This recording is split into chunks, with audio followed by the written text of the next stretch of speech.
आगे है basic course.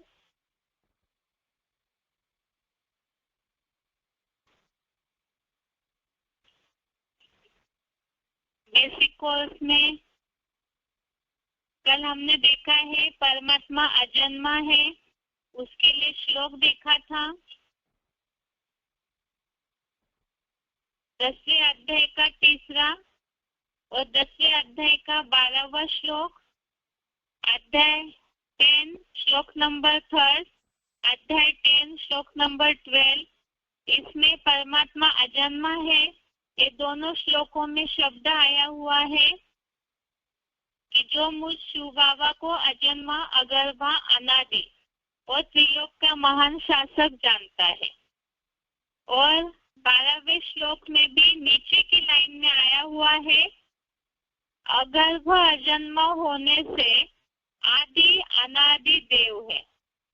अर्थात परमात्मा जो है, जो 11वें अध्याय में शब्द आया हुआ है प्रवेश तुम, तो प्रवेश करके कार्य करते हैं, गर्भ से जन्म नहीं लेते हैं, न ही जन्म मरण के चक्र में आते हैं। इसके साथ साथ हमने कल समझा था आत्माएं जन्म मरण के चक्र में क्यों आती है, क्योंकि आत्माएं प्रकृति में बंध जाती है और जो रज रज तम गुण है वो आत्माओं के जन्म मरण में चक्र में आने का एकमात्र कारण है, क्योंकि आत्माएं उसमें आसक्त हो जाती है, तीनों गुणों को भोगती है। अर्थात प्रकृति जो है 5 तत्वों का जो पुतला है, उसमें सतयुग त्रेतायुग से कलयुग तक उतरते उतरते शरीर रूपी प्रकृति में जो परिवर्तन आता है, उसी अनुसार युगांतर में जो गुणों का असर हो जाता है प्रकृति पे, आत्मा उस शरीर रूपी पिंजरे में बंधने के कारण उसमें आसक्ति आ जाती है, अटैचमेंट आता है, साथ साथ उसमें जो सुख दुख भोगती है। तो वो सबके कारण ही आत्माएं जन्म मरण के चक्र में आने के लिए बंधी हुई है। लेकिन परमात्मा में और आत्मा में क्या अंतर खास? परमात्मा जो है वो कर्मों में बंधते नहीं है, आसक्त नहीं होते हैं, इसीलिए ही वो जन्म मरण के चक्र से न्यारे हैं, अर्थात ही परमात्मा अजन्मा है। इसके लिए ही हमने परमात्मा जन्म मरण के चक्र से न्यारा है, इसके लिए 9वें अध्याय का 9वां श्लोक देखा, अध्याय 9 श्लोक नंबर 9, और चौथे अध्याय का 14वां श्लोक, अध्याय 4 श्लोक नंबर 14, इसमें ये बात आई है कि मुझे अच्छे बुरे कर्मों का बंधन नहीं मुझे कर्मों के फल में कोई प्रकार की इच्छा है, और इसीलिए ही परमात्मा कर्मों के बंधन में नहीं बनते हैं। इसी का परिणाम, इसका रिजल्ट है कि आत्माएं जन्म मरण के चक्र में आने के कारण शक्ति क्षीण हो जाती है, तो आत्मा एक शरीर होती है, और परमात्मा जन्म मरण के चक्र में नहीं आते, सुख दुख भोगने से परे है, कर्मों के बंधन में नहीं बनते, प्रकृति से अलग है, इसीलिए ही वो अभोक्ता है और इसीलिए ही वो अक्षर है, अर्थात क्षरित नहीं होते, शक्ति क्षीण नहीं होती है।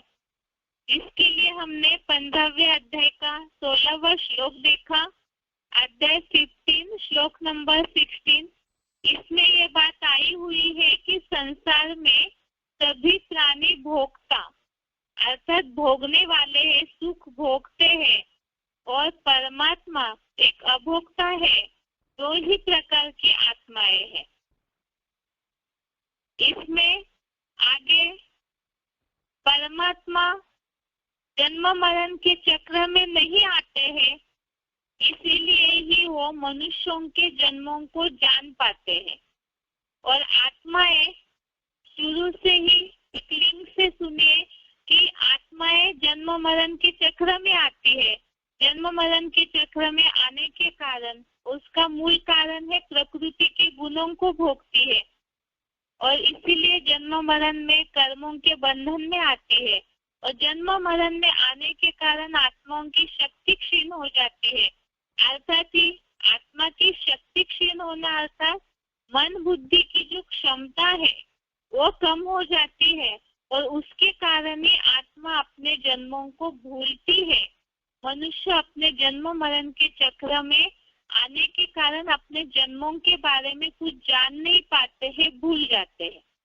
और इससे ही परमात्मा की जहाँ बात आई तो परमात्मा अजन्मा है, इसलिए क्योंकि वो कर्मों के बंधन में नहीं बनते, प्रकृति से न्यारे है और इसीलिए ही जन्म मरण के चक्र में न्यारे होने के कारण ही परमात्मा अक्षर है, अभोक्ता होने के कारण अक्षर है और इसीलिए ही शक्ति क्षीण नहीं होती।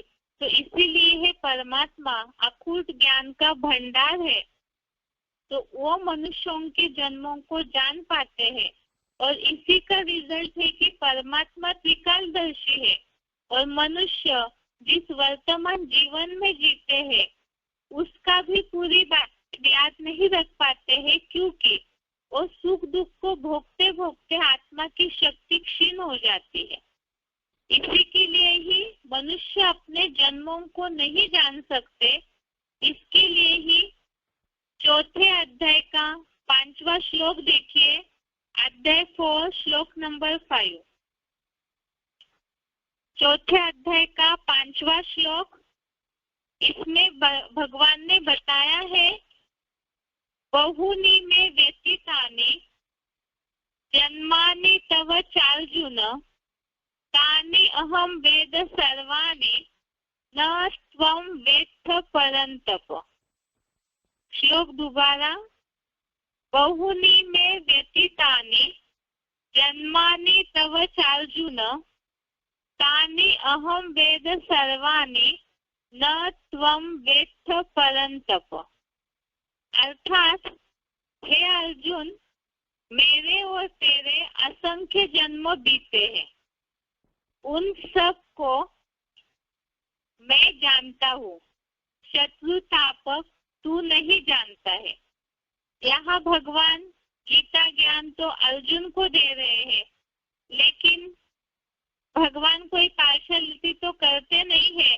तो गीता जो है वो सारे मनुष्य जीवन का ही शास्त्र है, मनुष्य जीवनों की उलझनों को सुलझाने वाला गीत है, भगवान का बोला हुआ श्रीमत है।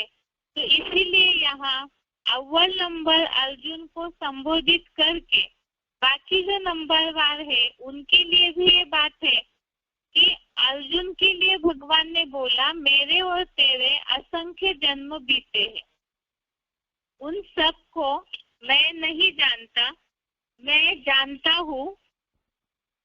मेरे और तेरे असंख्य जन्म बीते हैं, उन सब को मैं जानता हूँ, शत्रुतापक तू नहीं जानता। तो इसीलिए ही यहाँ क्लैरिफिकेशन में ये बात लिखी है कि जन्मांतर में इंद्रिय सुख भोगते भोगते पूर्व जन्म की बातों को भूल जाता है। मनुष्य जो है वो सुख भोगते भोगते पूर्व जन्मों की बातों को भूल जाते हैं, जबकि नीचे जो क्लैरिफिकेशन लिखा हुआ है उसमें ये बात बताई है कि चतुर्युगी का ड्रामा हुबहू रिपीट होता है, क्योंकि हर एक स्टार जैसे आत्मा रूपी रिकॉर्ड में अपना अपना निश्चित अनादि जन्मों का पार्ट भरा हुआ है, जो कल्प नाम की चतुर्युगी में बार बार हुबहू रिपीट होता है। 4 सीन का बेहद अविनाशी ड्रामा है।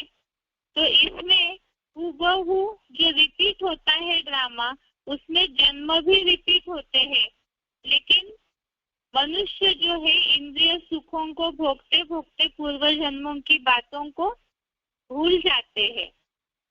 और यहाँ जो मेरे और तेरे असंख्य जन्म बीते हैं, इसके लिए क्लैरिफिकेशन बताया है कि कलयुगांत में यदा यदा ही धर्मस्य, और रामायण में जो लिखा हुआ है कल्प कल्प लगी प्रभु अवतारा, अर्थात कल्प के अंत में जो परमात्मा का अवतरण होता है उससे रिलेटेड ये बात बोली कि परमात्मा का जहाँ अवतरण की बात है वो असंख्य कल्पों के अंत में अवतरण हुए हैं और अर्जुन के भी चतुर्युगी में असंख्य जन्म बीते हैं और कल्प कल्प ये हुबहू रिपीट होता है, लेकिन मनुष्य उन बातों को भूल जाते हैं, परमात्मा नहीं भूलते हैं। इसका कारण परमात्मा त्रिकालदर्शी है, अभोक्ता है, इसलिए अक्षर है और शक्ति क्षीण नहीं होती, अखुट भंडार है ज्ञान का उसी के कारण, इसीलिए ही वो त्रिकालदर्शी है। और भगवान त्रिकालदर्शी है तो तीनों कालों को जानते हैं और इसीलिए ही वो मनुष्यों के जन्मों के बारे में जानते हैं, लेकिन मनुष्य आत्माएं अपने जन्मों के बारे में नहीं जानती है।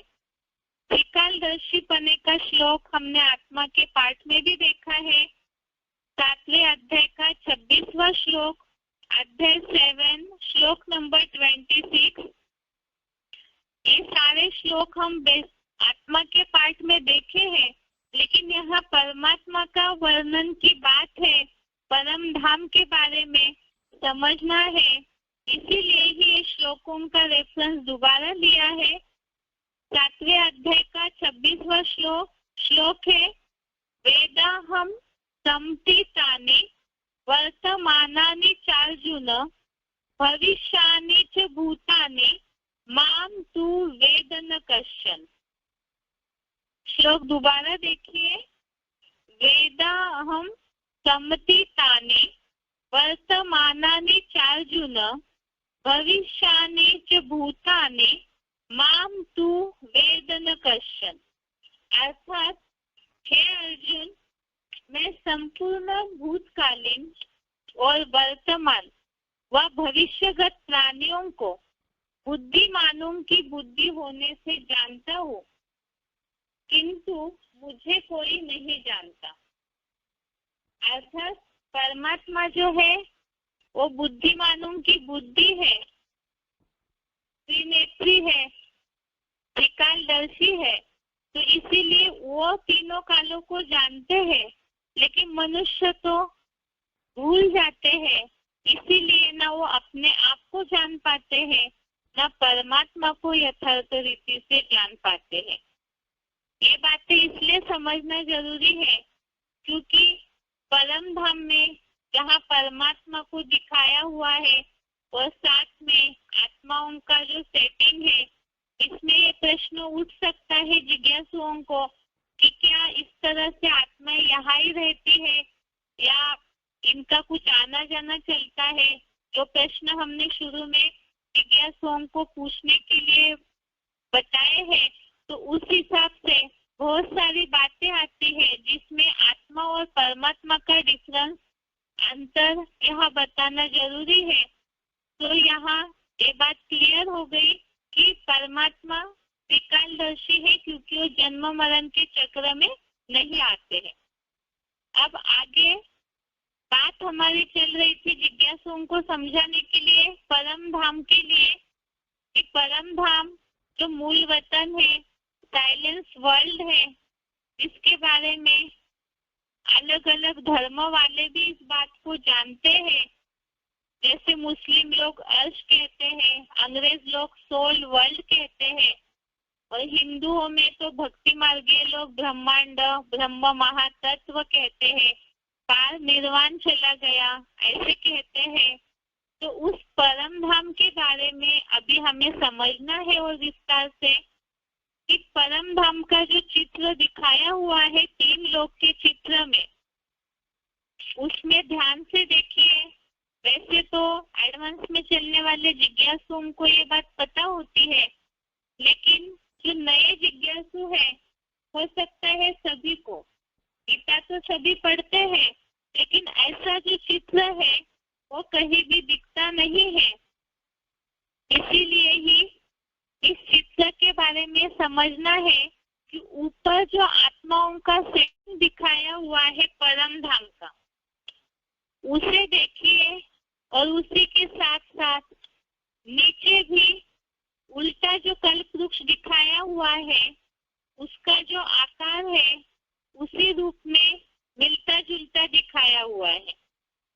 अब इसका क्या कनेक्शन है ये भी हमें समझना है इस चित्र के द्वारा, कि ऊपर जो परम धाम में आत्माओं की रचना का क्रम है उसका, और नीचे सृष्टि पर जो आत्माओं का उल्टा झाड़ दिखाया हुआ है, मनुष्य सृष्टि का झाड़ जो पृथ्वी लोक में दिखाया हुआ है, इसका कनेक्शन है। सबसे पहले तो हम परम धाम के बारे में देखते हैं। परम धाम में ऊपर से अगर देखेंगे तो सबसे ऊपर एक ही बिंदी दिखाई हुई है आत्मा की, उसके नीचे फिर सेटिंग दिखाया गया है थोड़ी थोड़ी आत्माओं का, और फिर वो विस्तार होकर के नीचे एक झाड़ के रूप में बड़ा सा सेटिंग दिख रहा है। तो ये इस तरह से क्यों है? इसका मतलब जन्म मरण के चक्र में आने वाली जितनी भी भोगी आत्माएं हैं, परम धाम में उन आत्माओं की स्थिति का क्रम हमें समझना है। सबसे पहले जितना इस सृष्टि रंगमंच पर आकर श्रेष्ठ कर्म करने वाली आत्मा है, उतना ही वो परे से परे भगवान के नजदीक रहने वाली भी होगी। यहाँ सृष्टि रंगमंच पर अर्थात इस धरती पर 5 तत्वों के कनेक्शन में आने के बावजूद भी जो आत्माएं जितना यहाँ अच्छा पार्ट बजाती है, वो आत्माएं परम धाम में भी भगवान के उतना ही नजदीक पार्ट बजाने वाली होगी।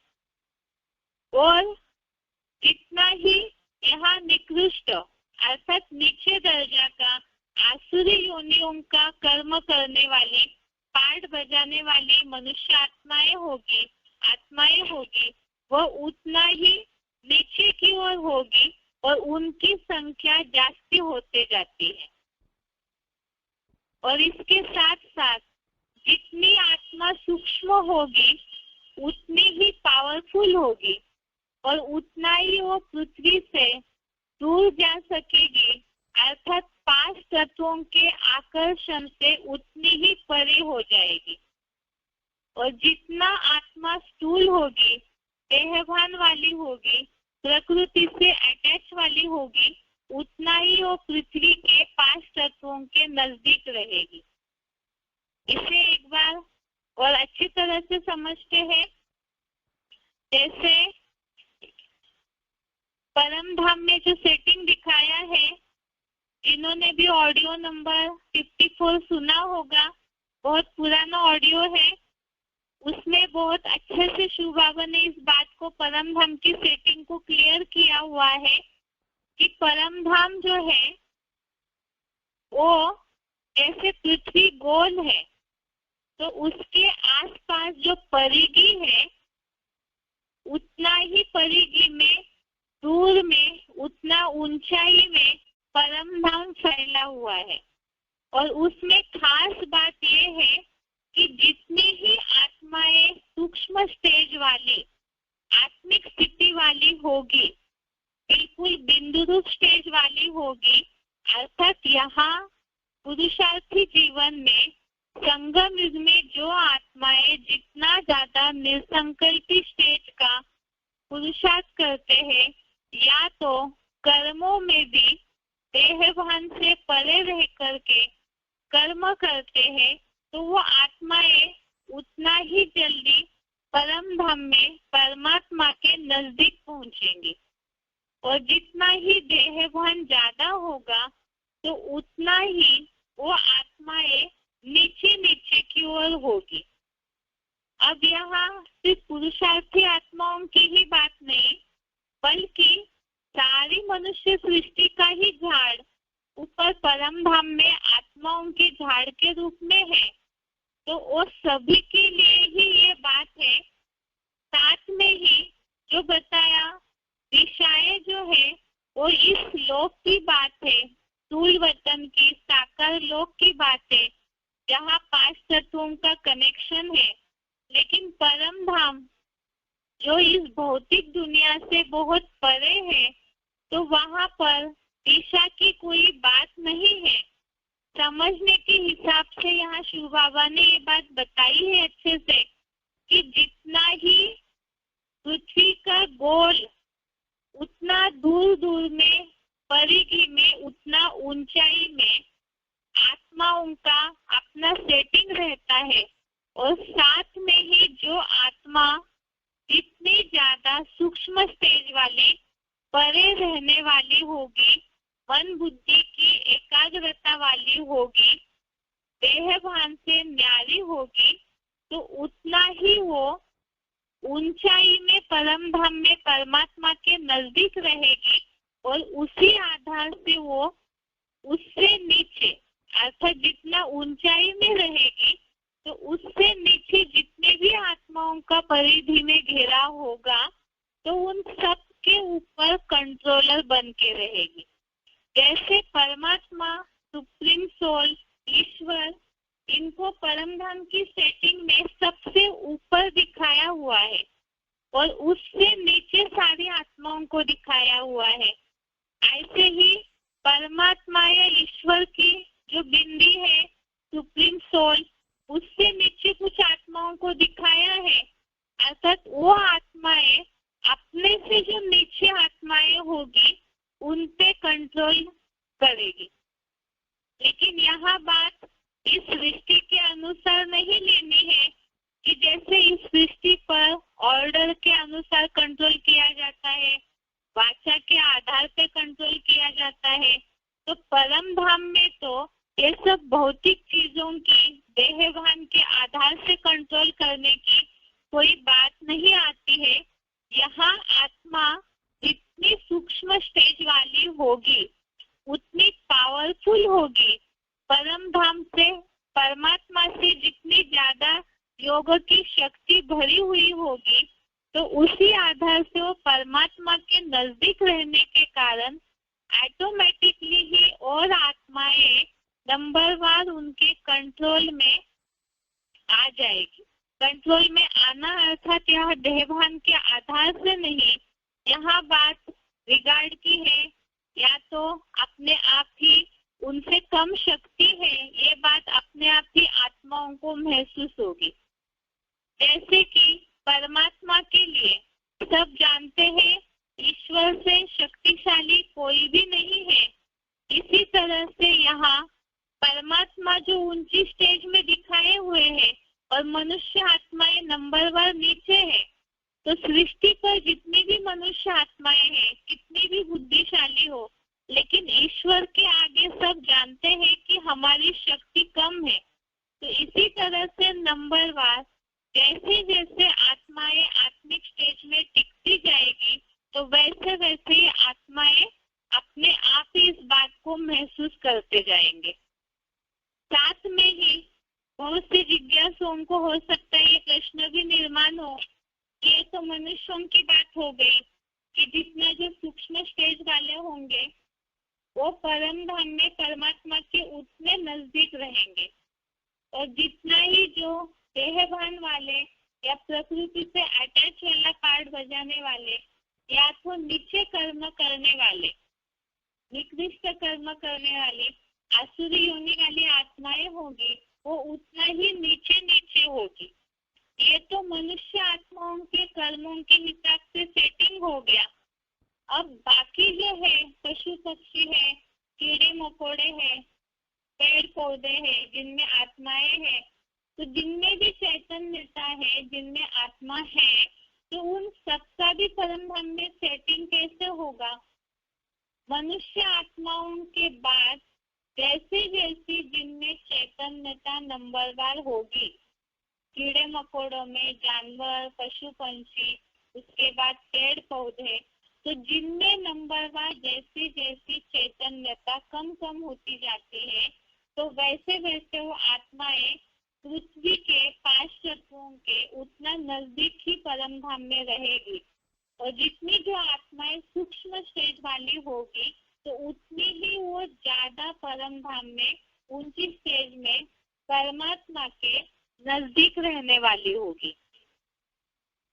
इसी हिसाब से यहाँ बताया कि उसी आधार से जितना ऊपर परम धाम में आत्माएं ऊंची स्टेज वाली होगी तो उतना वो इस सृष्टि पर पहले आएगी कार्ड बजाने के लिए, और पहले आकर के उतना ही सुख शांति का पार्ट बजाएगी भी, और साथ में इस सृष्टि पर वैसे ही वातावरण को बना करके भी रखेगी। और जितनी जो आत्माएं नीची स्टेज वाली होगी वो परम धाम से इस सृष्टि पर उतरेंगे, और परम धाम की वो सुख शांति की स्टेज को लंबे समय तक अपने में कायम न रख पाने के कारण वो उतना ही जल्दी तामसी भी हो जाएंगे, और तामसी होकर के फिर सृष्टि को भी नीचे गिराने के या पतन में लाने के निमित्त बन जाते हैं। इसमें तो हम एडवांस कोर्स में जो कल्पवृक्ष का चित्र देखा है उस आधार से अगर हम समझना चाहेंगे तो जैसे सतयुग त्रेता युग में सबसे पहले तो विनाश के बाद जैसे ही सतयुगी पहला जन्म शुरू होता है तो नंबरवार परम धाम से जो आत्माएं आएगी तो उतना ही वो आत्माएं वैसा ही सुख शांति का पहले जन्म में आने वाली आत्माएं लंबे समय की सुख शांति का पार्ट बजाती है, और जितना जितना जो जन्म कम होते जाते हैं दूसरे तीसरे जन्मों में आने वाली, तो उनका पहले जो सुख भोगा हुआ है आत्माओं ने वो सुख कम होता जाता है, और यहाँ पर भी वो आकर के वैसे ही परसेंटेज में नीचे गिरते जाती है।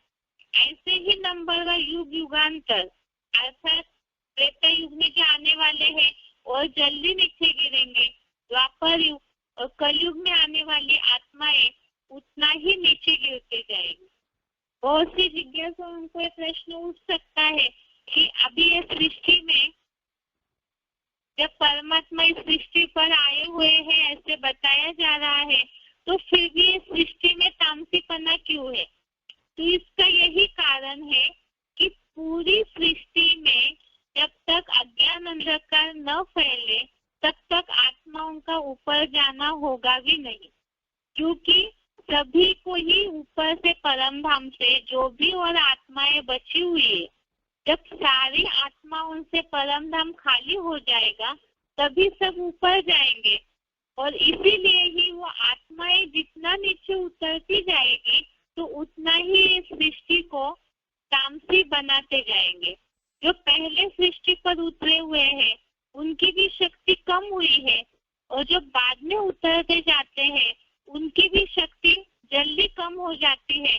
उस कारण से जब सृष्टि में पूरा तामसीपना आ जाता है तब ही सबको उठा करके इस दलदल से परमात्मा फिर ज्ञान योग की रोशनी के द्वारा परम धाम में उस निराकारी धाम में आत्मलोक में पहुंचा देते हैं। क्योंकि इस सृष्टि पर जब आत्माएं उतरती है तो वो ये भूल जाते हैं कि हमारा कोई अलग से धाम भी था, कोई अलग से शांति धाम, कोई आत्मलोक भी है जहाँ आत्माएं सदैव शांति की स्टेज में रहती है। इस सृष्टि पर आकर के सृष्टि को ही अपना सब कुछ समझने लगे और इसीलिए ही दुख अशांति में भटकते रहे, तो तब जाकर के जब इस बात का रियलाइजेशन होगा नंबरवार सभी आत्माओं को, तब सबको एक साथ परम धाम ले जाया जाएगा। और उसी के लिए ही ये परम धाम का सेटिंग इस तरह से दिखाया हुआ है। आज हमने इस बात को समझा है कि परम धाम में आत्माओं का क्रम क्या है। जैसे बताया जन्म मरण के चक्र में आत्माएं आती है तो उसके कारण दुख भोगने लगती है, प्रकृति के अटैचमेंट में आती है, तो उसी के आधार से यहाँ आत्माओं का क्रम भी परम धाम में उसी आधार पे नोंद किया हुआ है। जितना ही सृष्टि मंच पर श्रेष्ठ कर्म करने वाली आत्मा होगी वो उतना ही परम धाम में भी भगवान के नजदीक रहने का पाठ बजाने वाली होगी। दूसरा, जितना ही यहाँ सृष्टि पर निकृष्ट आसुरी योनियों का पाठ बजाने वाली, कर्म करने वाली आत्माएं होगी, वो उतना ही नीचे की ओर परम धाम में भी परमात्मा से उतना ही दूर रहने वाली होगी। जैसे बताया कि ऊपर जो परम धाम में आत्माओं का सेटिंग दिखाया हुआ है वो, और नीचे जो मनुष्य सृष्टि का उल्टा रुख दिखाया हुआ है, ये दोनों भी जो सेटिंग है ये मिलता जुलता है। वो इसी आधार से, क्योंकि ऊपर जैसे आत्माओं का परम धाम में क्रम होगा, उसी आधार से नीचे भी आत्माएं सृष्टि मंच पर पाठ बजाती है। इसी आधार से जितनी आत्मा सूक्ष्म होती है उतनी ही वो पावरफुल भी होती है, और उतना ही वो पृथ्वी से 5 तत्वों के आकर्षण से दूर जाने वाली भी होगी। और जितनी स्थूल होगी, साकार में 5 तत्वों के अटैचमेंट वाली होगी, उतना ही वो पृथ्वी से नजदीक रहने वाली होगी। और इसी आधार से परम धाम में भी आत्माओं का सेटिंग वैसे ही होता है। जितना सूक्ष्म स्टेज वाली, जितना बिंदु रूप स्टेज वाली, उतनी ही वो आत्मा परमात्मा के नजदीक रहने वाली होगी, क्योंकि उनकी मन बुद्धि की एकाग्रता के आधार से वो सूक्ष्म पाठ बजाने वाली पृथ्वी से उतना ही दूर ऊंचाई में परम धाम में रहती है। जैसे परम धाम के लिए समझाया कि परम धाम में पृथ्वी जैसे गोल है, तो वैसे ही गोल पृथ्वी के पूरा परिधि में परम धाम में वैसे ही गोल फैला हुआ है।